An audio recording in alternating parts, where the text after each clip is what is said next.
Good day.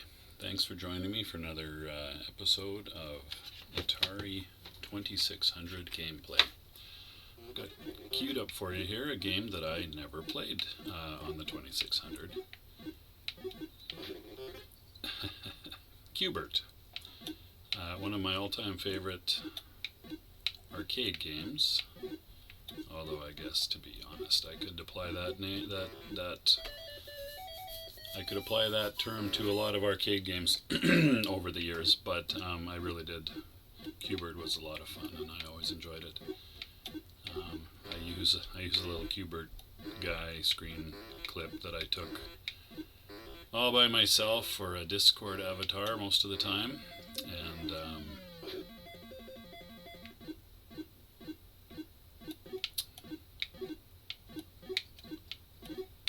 it is a game that I enjoy quite a bit. Now, this is, pardon me, this is obviously a very cut down version of Bert in some ways. Now, there really isn't the kind of action in terms of baddies that you would expect. Really, you've just got I forget what his name is, Slinky the spring snake thing, and then the occasional green guy that's good that falls down that you then freeze the playfield with. Unless it's because I'm possibly playing on an easier difficulty level. I'll have to check that.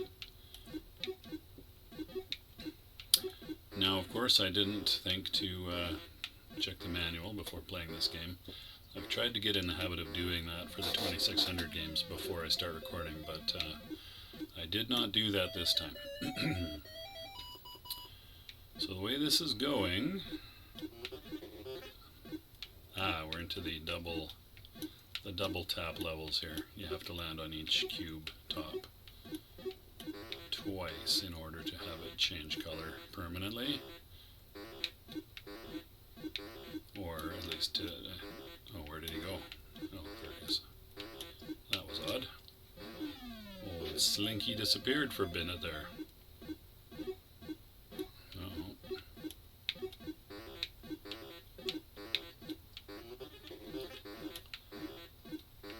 I shouldn't say all green things are good. That little mischief maker there, which way is he going to go? That little mischief maker there that I just intercepted. The controls aren't 100% responsive, which is maybe slightly annoying.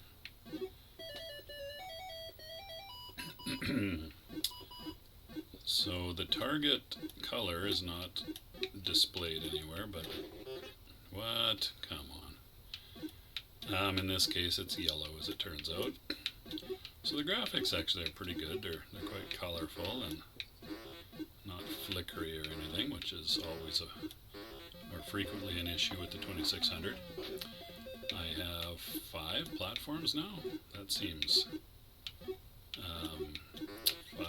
What do you call it? In the arcade game, they were discs that you could jump on to travel up to the top, and if you timed it right, the Slinky would fling himself off the side of the cube pyramid. Go, go, go. What are you doing? I might actually be down to my analog stick here as well.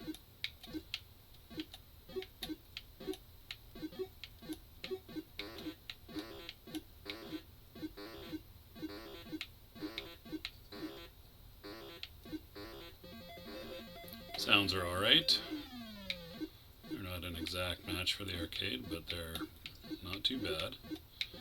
What's really missing, though, is the baddies that sort of come out either on top or from the sides. So, assuming I am probably just about done with my game here, since I'm on my last Bert, although I might get some extras, I guess. Old Slinky there doesn't come after you very fast, I'm afraid.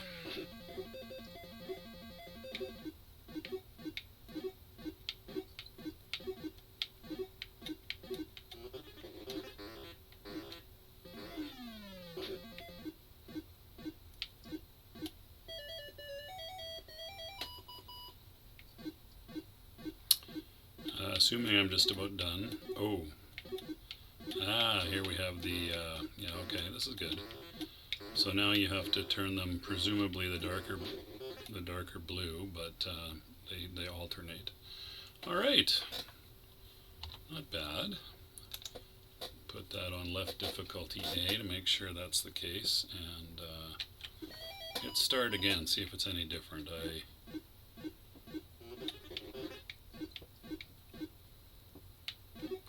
wonder why they didn't build in any. Oh, there we are. All right, I take it all back.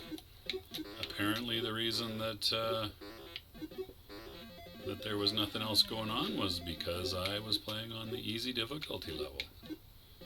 Alrighty then. Well, let's have a game on the.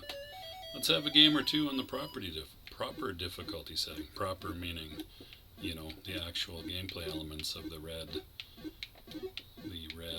balls and things. There's the green one. Nice.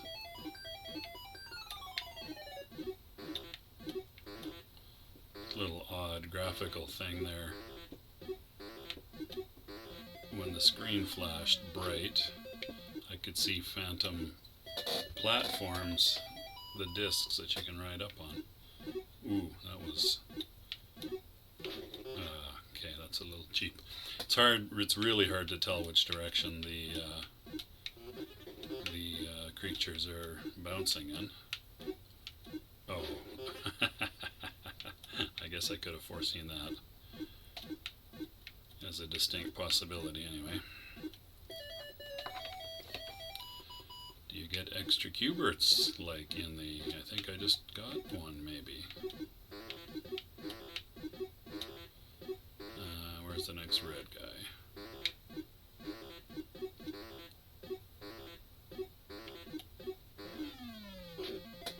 Nothing's too animated. I guess that was kind of cheap. Q-Bert doesn't look too bad actually, but the only other mildly animated thing is his old Slinky.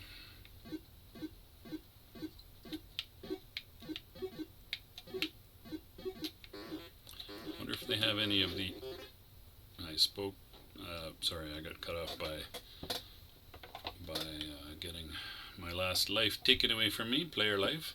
What I was about to wonder is if they have any of the guys that come out of the other two corners of the pyramid as you get further in. I think that starts on level 4 or 5, screen 4 or 5. I forget now.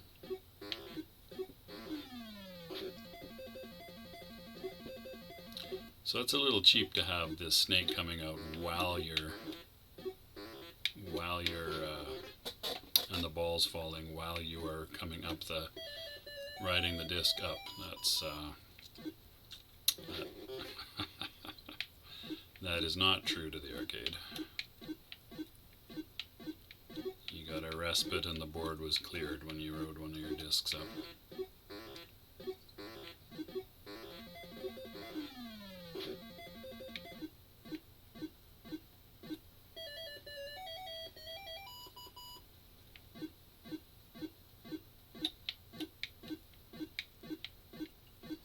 And then we have these long stretches where nothing comes out. Quite oddly.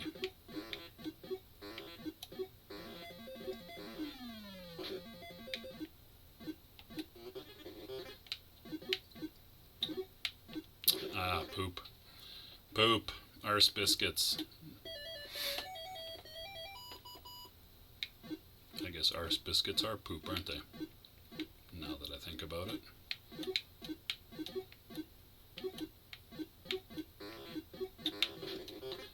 Grr. Is that the game? Is that the game? Cheap. Now I think had I had this back in the day, I would have been pretty pleased with it actually. It's not the arcade perfect experience, but nothing on the 2600 was an arcade perfect experience. Okay, that's what I mean by cheap. You know, but this isn't bad. It plays pretty nice. The color, it's nice and colorful. It's got the fundamental elements of the game. Once you remember to set the difficulty switch. And yeah, here we are. So I'll play out this game, and see if I can't get a little further in and maybe find out whether the side bad guy thing happens or not. Uh-oh, I saw that coming. And couldn't do anything about it. It was too late. Let's go, Springy.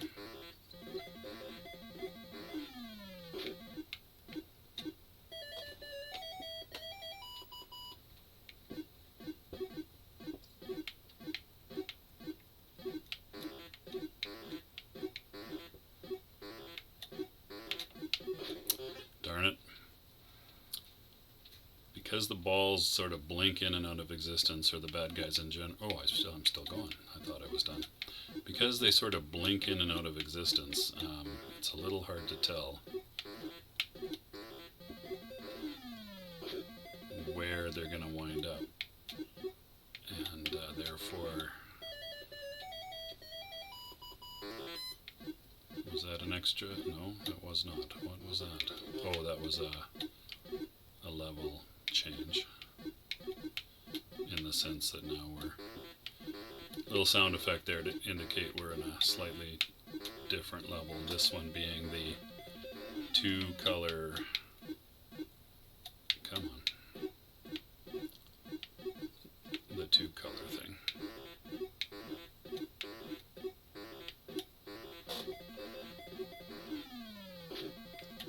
Besides being no enemies to speak of, poo. The yeah, I don't think there's any of those side enemies. Besides being, what was I gonna say? No enemies other than the slinky guy and the easy mode. Oh my gosh, what was my point? Oh, I think there are more discs for you to ride up as well. So I'm not 100% sure of that, but that was my sort of general impression as well. All right, I think that's going to do it for 2600Q Bert. Not bad at all. I'm not sure what's going on with that funny gap between some of the cubes. That seems a little odd, because it's not the case for most of them, so it doesn't seem to be a vertical overlap thing, unless maybe it is when you get to be 3, 4, 5 tall, 6 tall. Maybe 6 tall is too many to stack and have them display properly. That might explain it. In any case, it's not too distracting. All right, thanks very much for watching. I do appreciate it. Take care of yourselves, and I will see you next time.